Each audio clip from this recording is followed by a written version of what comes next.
I didn't know I was going to find myself back here so quickly. But the boy Eminem has decided to make his triumphant return to this rap battle. A lot of angry white people out there these days. Not me, though. I'm chilling. I'm just sitting back reviewing some rap tunes. Anyway, my name's Adam22. You can follow me on Instagram or Twitter at Adam22, and you can buy one of these things at nojumper.com, as well as a bunch of cool shirts. Not this one, though. This one is already off the website. Anyway, Eminem dropped his new diss track today, Killshot. It was kind of interesting seeing if he was going to respond. He put out a video interview yesterday where he sort of unpacked why he doesn't fuck with Joe Budden. And he also spoke about the MGK situation, clarified a few things, but he also, made it clear that he wasn't sure if he really wanted to respond to MGK or not. Because, if he responds, like MGK gets a ton of attention just from making a diss song about Eminem. Eminem making a diss song about him, all of a sudden, whoa, it's way, way, way more attention. You're constantly dealing with this. Like, everybody has to deal with this. As soon as you get to a certain level in your career, there's going to be the little dogs nipping at your heels, and you have to be very selective about who you want to respond to, because obviously if Eminem had been making a diss song for every single person that talked shit about him for his entire career, he probably would have only been making diss songs about people who talked about him because, it's just a part of being Eminem. You get a lot of hate. Anyway, I'm into this diss track. I'm actually really into Eminem right now. I don't know if he gives a shit or even knows who I am, although he does mention Lil Tay in the song. So I feel like if he knows about Lil Tay and academics, then there's probably a pretty good chance that he knows about Adam22. But, me, I'm a networker. I did DM my last video to his manager, Paul Rosenberg. I don't know if Paul was, in the mindset to upset the genius. So probably didn't pass it on, but who knows? Eminem might have seen it. My last video about this bullshit got fucking 800,000 views or some shit. Anyway, I'm a big Eminem fan right now, which is not something I was really able to say for a while. I kind of lost interest with him right around the time of White America. But, I left high school. I got into Dipset, and all of a sudden I kind of lost track of what was going on with our favorite white boy. But, listening to this song really reminds me of why Eminem is so beloved. Rap music might not really always want to accept that he's as good as he is, or that he's as important as he is, or that he's as popular as he is, because sometimes it just seems like, how the fuck has this guy been this popular since 98? But it's true, and this song just reminds me of how good he is, because, and somebody said this to me. They said this to me the other day. They said, do you really think that in the long run, that MGK diss did anything for MGK's career?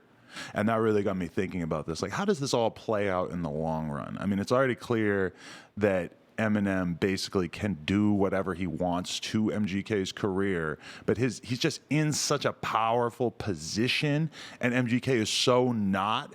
And that is the fact that Eminem just keeps drawing attention to over and over and over on this song. Let's take a quick look at the lyrics. Obviously, I'm not going to play any of it because I do want to be able to make my fucking $54 off this video if it does manage to stay monetized. But, in the intro, he sort of quotes a lot of MGK's sort of more annoying lines from his song, which I thought was pretty funny. You sound like a bitch. Your beard's weird. Just sort of the things that stood out in the MGK diss as that was a little corny. So he uses that for the intro. And then right as he, as soon as he cracks this off, look at this. And I had forgot about this, but Rihanna just hit me on the text. Last night I left hickeys on her neck. I'm guessing he didn't do it last night, but this is a response to MGK's line on Rap Devil where he raps about, Eminem being scared to ask Rihanna for her number. And, I don't know if it was ever really confirmed that Eminem was smashing Rihanna, but, this lyric makes it sound like it's at least a possibility, which is great, because this is really what Eminem needs to do. He needs to flaunt where he's at in his career, because he doesn't always, he's not really the most braggadocious rapper. He's not always going to be the guy who is just reminding you, yo, I've got a fuckload of money. I can basically get with whatever girl I want, even though they're going to have to sign an NDA and nobody's going to find out until 30 years later. God, can you imagine the books about Eminem that'll come out one day? He's just got to flex what he's got, because that's what rap's about. And the guy's got a lot. And if you really want to compare where he's at in his career to where MGK is at in his career, I mean, at the end of the day, yeah, bars are good, lyrics are good, but MGK ain't rapping as good as Eminem, and ain't nobody got more credentials than Eminem. You know, he's just fucking number one. It's like the kind of people that could face off with Eminem and like actually fare well in a battle. I mean, do you think Drake could do any damage? Somehow, I feel like it would be an uphill battle even for Drake. I feel like it would be an uphill battle. I mean, it's hard to even imagine Kanye hopping in that ring. It's when it really comes down to it, it's just hard. Like at the end of the day, rap beef results. Everybody thought that Nas had a better diss with Ether than Takeover, but at the end of the day, who really won when one of the guys is dating Beyonce and he signed the other guy and he fucking, you know, it's like at the end of the day, rap battles, you can talk about who has the best bars, but ultimately the winner is usually decided by who has the most shit at the end. It's like playing Risk. I don't know if that reference does anything for anybody out there. Yeah, so, you know, it's just a lot of this. Wait, I like this too. Wait, you just dissed me? I'm perplexed. Insult me in a line, compliment me on the next. The reason why I like this is because it's so true. MGK cannot write a song about Eminem without acknowledging that Eminem's one of the greatest of all time. Whereas Eminem can absolutely write a song about MGK and not at any point acknowledge that he's a great artist or anything, because I'm sure Eminem, much like myself, is not really aware of that much about MGK's career because, you know, no offense, but a lot of people ain't really been paying attention to that the same way that, you know, every time Eminem farts, it's a fucking national catastrophic tragedy. We got to talk about it. What was the fart? How loud was the fart? Where did the fart come from? You know, I'm really sorry you want me to have a heart attack. I was watching 8 Mile on my Nordic track. I just love that he's incorporating gym culture into this. I don't know if he goes to the gym, but he's got a Nordic track in the crib. That's kind of a cool flex. And, you know, right here, here's that autograph for your daughter. I wrote it on the starter cap. I mean, MGK, is he exhibiting stalker-ish behavior here? Because Eminem's sort of whole retort to MGK is like, no, I really don't give a fuck about you. You think I tried to blackball your whole career, but I didn't. And that's kind of it. Because does MGK actually have proof that Eminem did these things? And would anyone even care if he brought that proof to the table? Not really. So M's able to sort of just dismiss it. That stuff all sort of goes away.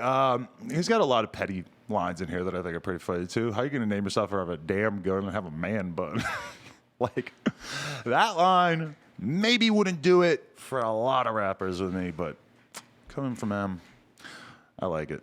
That's just funny. I mean, and what are the other standout lines here? Oh, you know, I do have a complex article with all. Oh yeah, maybe I'll just pull this up. This person sort of like took the time to write out what they thought the best lines were, and maybe I'll just take their word for it. Yeah, say you got me in a scope, but you grazed me. Say one call to Interscope, and you're Swayze. I don't know if people get that reference anymore. Swayze used to be this thing. Swayze. Swayze, is it Swayze or Swayze? I don't remember. It used to be this thing that people said as a reference to, what's his name? Patrick fucking Bateman or whatever. I remember people making the reference more than I remember actually watching the movie. Yeah, luxury. Oh, you broke, bitch. Yeah, I had enough money in '02 to burn in front of you, ho. Younger me. No, you're the whack me. I mean, you know, that's a good point. Like, if you're 45 and you're outselling somebody who's like 20 years younger than you, then that's a W, and a very rare W in rap these days. You know, it's like, as an old head, you get a very big pass for not being commercially successful because everybody knows that youth sells in rap music. And I don't know. I mean, that's a lot. That's a lot right there. If you can outsell somebody when you got 20 years on them, that's a pretty good bragging, right? Yeah, he's got this weird Jadakiss reference. I had to read that paragraph like 3 times to understand. I'm not going to bore you guys with it. And the reason why is because I forgot that Haley, his daughter's name, her middle name's Jade. You know, Eminem, even when he's rapping well, he tends to at least sort of maybe go over your head a little bit. Maybe my head. It's your moment. This is it. As big as you're going to get. So enjoy it. I had to give you a career to destroy it. Ooh. Yeah. You're fucking salty because young Gerald's balls deep inside of Halsey. That made me laugh too. I mean, Eminem's partnering up with G-Eazy. I did not see this. Have they ever had anything to do with each other before? They do have a picture together. But I thought that was pretty fucking funny. And it really made me realize, like, damn, am I Team G-Eazy here as well? I don't really know. I haven't even thought about taking a side in the MGK versus G-Eazy thing, but maybe I will. Kells, the day you put out a hit, the day Diddy admits that he put out the hit that got Pac killed. We can get into that, but like, look at the Complex. Look at the person that wrote this for Complex. I got to be honest. I deadass thought he meant R. Kelly for a split second. I don't know who the fuck wrote this, but I mean, you should be. He says, "Do people refer to MGK as Kells?"